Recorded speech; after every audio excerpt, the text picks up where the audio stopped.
Hello বন্ধুরা, আজকে আমি দুপুরে কি কি রান্না করছি, মানে দুপুরে খাবারের জন্য সেটা আজকে আপনাদের সাথে দেখাবো আর কি।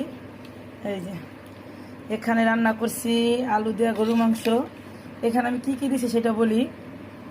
নলি দিচ্ছি সাথে, তারপর গরুর কলিজা, ফ্যাপসা, তিল্লি, গরুর মাংস সবটা মিলাই দিয়ে আর কি রান্না করছি। এইভাবে রান্না করলে খাইতে খুব মজা লাগে।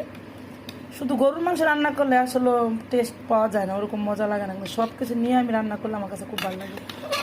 এই কারণে আজকে আমি সব কিছু দিয়ে একসাথে রান্না করছি। আর এইখানে রান্না করছি চাপা শুটকি বাগার। অনেকে শুটকি প্রেমিক, আবার অনেকে শুটকি খান না। আমরা অনেক শুটকি পছন্দ করি।